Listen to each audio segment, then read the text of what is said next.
Muy bien, regresamos y entramos directamente a lo que serían características o propiedades de una composición visual. La primera son las líneas de composición, que también se llaman líneas de tensión visual o también las llaman líneas de fuerza, ¿sí? No importa cómo se llamen, es igual que con los elementos plásticos, que los podemos llamar visuales o los podemos llamar formales, por diversas razones. En este caso, líneas de composición visual, líneas de tensión visual o líneas de fuerza, nos estamos refiriendo exactamente a lo mismo. Vamos con su definición. Líneas de composición visual son líneas virtuales, es decir, que no se ven de manera evidente, es decir, si las usó o no las usó el artista para crear su obra, para crear su composición visual, es probable, lo más probable es que no las notemos, ¿sí? No se vean en el trazo, que guían la colocación y ordenamiento de los elementos plásticos dentro de una composición. Por lo regular no se observan a simple vista, lo que ya mencionamos, pero debido a que se usan para colocar, relacionar y ordenar los elementos en una composición, el recorrido de la mirada es conducido por estas y la intervención visual, y la interrelación visual de los elementos nos sugiere los rasgos de la estructura de líneas de composición. Bueno, espero que con estas explicaciones quede claro para que puedan realizar su actividad posterior a partir de este contenido de composición visual. ¿A qué se refiere esto? Miren, líneas de composición visual no se conocían como tal hasta aproximadamente, ¿qué serían? Los primeros estudios serios del Renacimiento, en el siglo XVIII, XIX, cuando ya se intentó meter la geometría, en este caso en el estudio teórico. Pero en el caso, por ejemplo, de las grandes civilizaciones, para hacer las pirámides de Egipto, para crear las ciudades de Ur en Mesopotamia, qué sé yo, las grandes construcciones, inclusive hasta las precolombinas, llámense teotihuacanos, llámense mexicas, utilizaron de la geometría, sin duda necesitaron de la geometría, pero no fue sino hasta el Renacimiento, estamos hablando de 1400, 1500 y hasta entrados 1600, los años 1600, que decidieron, o mejor dicho, ya era inclusive un requisito utilizar la geometría y las matemáticas en la búsqueda de la exactitud y la precisión al representar la naturaleza. ¿Esto qué significa? Que buscaban la perfección.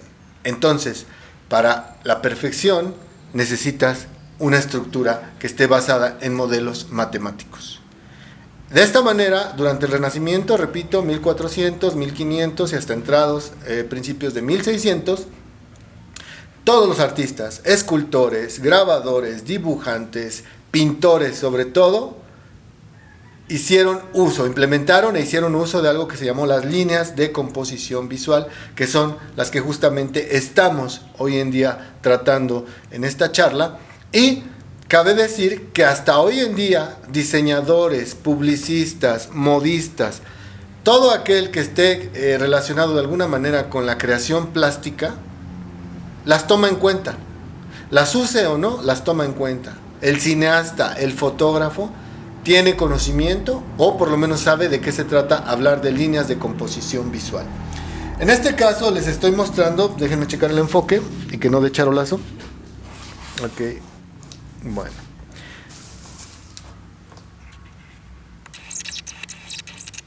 A ver, aléjate un poquito, da reflejo. Bueno. Yo creo que ahí lo alcanzan a percibir. Bueno, este cuadro todos lo conocen, ¿sí? La Mona Lisa, de Leonardo da Vinci. Es un cuadro célebre porque se ha vuelto en una especie de arquetipo de lo que debe ser un retrato. Básicamente es muy sencillo, en realidad es muy sencillo, pero este cuadro es agradable a la vista, tiene armonía, tiene un orden. Nos parece que todo está adecuado en el espacio por una sencilla razón, porque Leonardo da Vinci utilizó un diagrama de líneas de composición que yo tracé encima de un acetato y encima de la imagen, y que es como un diagrama de líneas de composición básico y muy utilizado, muy recurrido durante el Renacimiento por todos los artistas, que era la composición piramidal. Si ustedes se fijan, aquí tenemos una forma de pirámide. Me regreso. El cuadro básico de líneas de composición visual es este. Permítanme, no se le... Aquí está. Es un rectángulo, ya sea en formato horizontal o en formato vertical, que tiene dos diagonales, van de esquina a esquina, un eje al centro y un eje al centro vertical y un eje al centro horizontal. De esta manera el espacio queda dividido en 4 cuadrantes, atravesados por la horizontal, la vertical y las extremidades de las diagonales. Cada uno de estos cuadrantes se puede subdividir. Por ejemplo, voy a tomar este de aquí, ya tiene una diagonal trazada porque es un rectángulo, trazo la otra diagonal por el centro, trazo la vertical y trazo la horizontal y así sucesivamente. Puedo subdividirlo, puedo volverlo más complejo dependiendo de cuál es mi propósito al hacer la obra. En este caso, Leonardo da Vinci, Leonardo, lo que hizo fue trazar el diagrama de líneas de composición básico, diagonal, diagonal, vertical al centro, horizontal al centro, en un formato vertical. Aquí lo tenemos, repito, diagonal, diagonal, horizontal y vertical. Y a raíz de ahí fue calculando el espacio, viendo dónde iba a colocar y de qué manera y dentro de qué sección cada uno de los componentes de este retrato, que es a decir, las manos, los hombros, el busto, parte de lo que sería el pecho, el escote, el cuello, el rostro, la cabellera, la posición, etcétera, etcétera. ¿Sí? Entonces, vean que, por ejemplo, este cuadro, repito, es muy armónico, es muy, muy agradable a la vista, precisamente porque el espacio fue planificado y fue ocupado de la manera más adecuada posible. Vean ustedes que, por ejemplo, dentro de estos dos cuadrantes que tenemos en la parte inferior, quedan precisamente los brazos y las manos. Y la mano que tenemos, acuérdense de planos de observación, más cerca de nosotros como observadores, que sería esta mano de aquí. Es la que predominantemente está en el centro de este espacio. ¿Sí se fijan? Disculpen el charolazo, es difícil esto. Ok. No, es que si lo alejo más se pierde. Bueno, déjenme ver si puedo levantar la toma. Disculpen un momento. Estamos perdiendo tiempo valioso, pero ahí está. Parece que ahí está. Un poco de reflejo ahí. Muy bien.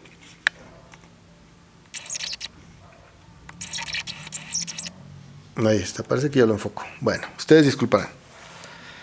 Luego entonces vemos que justo en el centro de la convergencia de todas las líneas de composición está la parte más clara de la pintura y justo el centro del pecho, por así decirlo, de la mujer. Ya se fijaron que la mirada y la parte más importante del rostro, que justamente es la mirada, están dentro de este trapecio que se formó. Este diagrama está incompleto porque la reproducción de la imagen está incompleta, está cortado. Entonces lo hice más o menos calculando el espacio total de la pintura.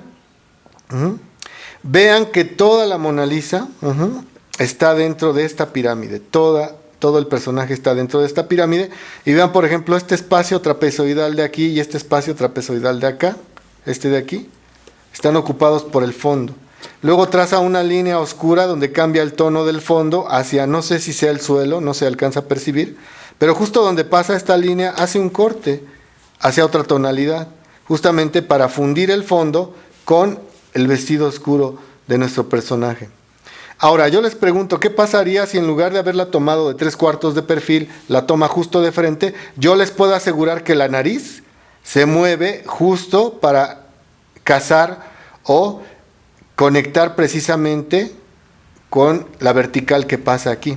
Pero como él la pintó de 3/4 de perfil, lógicamente la nariz se sale de la vertical hacia su izquierda. Imaginen que él la hubiera querido pintar viendo hacia el otro lado, igual de 3/4 de perfil, la nariz se mueve de este lado a este lado. ¿Sí me explico?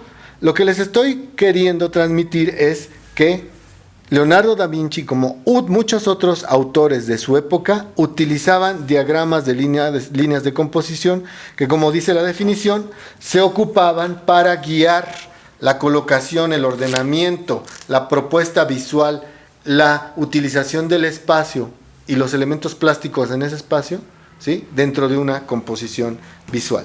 Vamos a ver otro ejemplo de líneas de composición. Esto es de un pintor ya saliente del Renacimiento, ni siquiera se le considera renacentista, más bien le llaman manierista, precisamente porque él desarrolló un estilo que sería como antecedente de la pintura barroca. Estamos hablando de Caravaggio.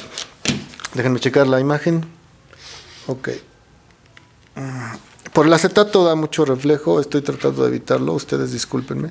Ok, parece que ahí está, más o menos adecuado.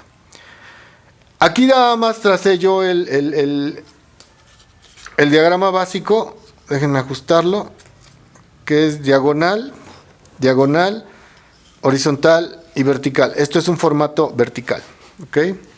Entonces, si ustedes pueden ver, espero que lo puedan apreciar en el video. El centro de la convergencia de todas las líneas de composición es justo aquí, en la parte donde nace la cadera y se une con el muslo, y justamente ahí está la parte más iluminada. Otra de las cuestiones es preguntarnos si utilizó Caravaggio. Ya vimos que Leonardo da Vinci sí utilizó un diagrama de líneas de composición. Es preguntarnos si Caravaggio utilizó un diagrama de líneas de composición en este cuadro. La respuesta es sí. La respuesta es sí por una sencilla razón. Esta diagonal y esta vertical básicamente son las líneas de composición primordiales sobre las cuales basó la posición del personaje y de algunos elementos. Vean, por ejemplo, qué casualidad que justo donde está la vertical corta al centro esta cabeza de cabra. Y justo esa vertical corta y da orientación y sentido a este pie. Este pie pudo haber estado más doblado hacia enfrente, más doblado hacia atrás, o simplemente no aparecer. Pero aparece y justamente está en la misma posición y dirección que la línea vertical. Esta diagonal, si se fijan, no del todo, pero está guiando la colocación del muslo y el tórax. Él nuevamente podría estar el personaje más hacia enfrente o más recostado, y entonces ya no tendría correspondencia con esta línea de composición. Sin embargo, sí corresponden. Todo lo demás es un tanto accesorio. Podemos ver que los cuadrantes más trabajados serían donde está el personaje, y estos dos cuadrantes con la fusión de las piernas. Pero bueno, sí se utilizó un diagrama de líneas de composición. Podríamos pasar bastante tiempo analizando y observando, viendo cómo se utilizó el diagrama de líneas de composición en cada obra, ¿sí? En fin, hay algunas ocasiones en que no se utiliza un diagrama de líneas de composición, ¿sí? Vamos a ver este ejemplo para ver también el siguiente. Esta imagen, por ejemplo, ahí está. ¿Sí? Aquí no se utilizó un diagrama de líneas de composición. ¿Cómo lo sé? Pues porque yo la hice. No es cierto. ¿Cómo lo sabemos? Porque si trazáramos el diagrama básico de líneas de composición, que serían las dos diagonales en X, la vertical que pasa por el centro, la horizontal, y tratar de subdividir, veríamos que en realidad no le hicieron mucho caso a las líneas de composición. Esto es lo que se llama una composición de tipo intuitiva o lírica. Es decir, el artista llega, observa el espacio y entonces decide dónde va a colocar sus componentes, formas, elementos.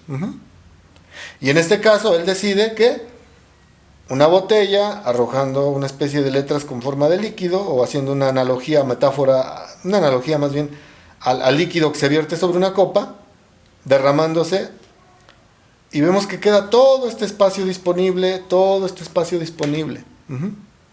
Ahorita vamos a ver pesos visuales.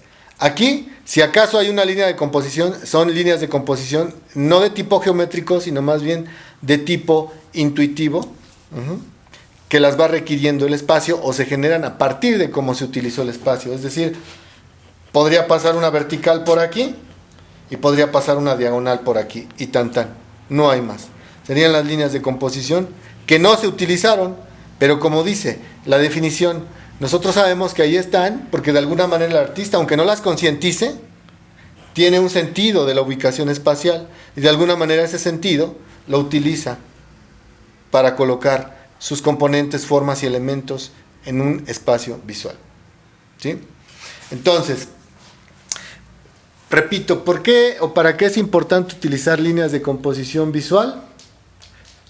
Para, de entrada, saber cómo está el espacio y decidir cómo lo vamos a utilizar al colocar nuestros elementos plásticos. Llámense puntos, líneas, formas, colores, planos, volúmenes. Al colocarlos ahí, ¿sí?, de acuerdo a líneas de composición, vamos a asegurar que tenga orden, armonía y un uso adecuado del espacio. Un uso geométrico, si quieren llamarlo. Pero, oiga, profesor, yo no quiero utilizar líneas de composición. ¿Es válido? Claro que es válido, y se hacen composiciones de este tipo, donde simplemente observas el espacio y decides, aquí coloco esto, acá coloco esto, ¿sí?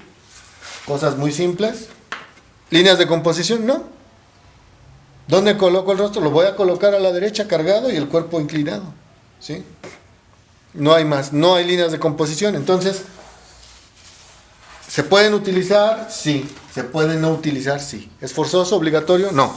Solamente, o a menos que quieras un trabajo del espacio lo mejor posible. Rápidamente voy con el siguiente concepto, que sería pesos visuales. Palabras más, palabras menos. La definición de pesos visuales nos dice que el peso visual es un lugar o una zona, un objeto o algún elemento, personaje que dentro de la composición visual nos llama inevitable y poderosamente la atención por diferentes razones. Es decir, lo que en una composición visual nos llama poderosamente la atención. Déjenme ver. Ok. Aquí tengo esta composición visual, ¿sí? Demasiado espacio blanco, demasiado espacio vacío. Lo voy a recostar. Ajá. Pero resulta que lo que más nos llama la atención es esta gaviota. Ajá. Esta gaviota de aquí. Dice, el peso visual es aquello que nos llama la atención poderosa e inevitablemente por diferentes razones. ¿Cuáles podrían ser estas razones? Si ya revisaron el apunte, recuerden, ¿cómo hago yo que el espectador fije su mirada en esta gaviota? ¿Cómo lo hago? ¿Cómo logro yo, si soy publicista, que compren mi producto observando algún elemento de la etiqueta? ¿Cómo logro yo, si soy pintor, si soy escultor, que el observador fije su mirada y su atención en esta gaviota, dentro de mi composición visual? ¿Cómo lo hago? Bueno, varias razones. Colocación o el lugar donde se ubica. Tiene que ver con el sentido de lectura que ocupamos. Nosotros empezamos a leer de arriba hacia abajo y de izquierda a derecha, en esta dirección. Entonces, colocación, ubicación del objeto, el personaje o el elemento dentro de nuestra composición visual. El tipo de forma, que llame la atención por el tipo de forma. Puedo tener formas geométricas y en medio de todas ellas poner una forma irregular no geométrica.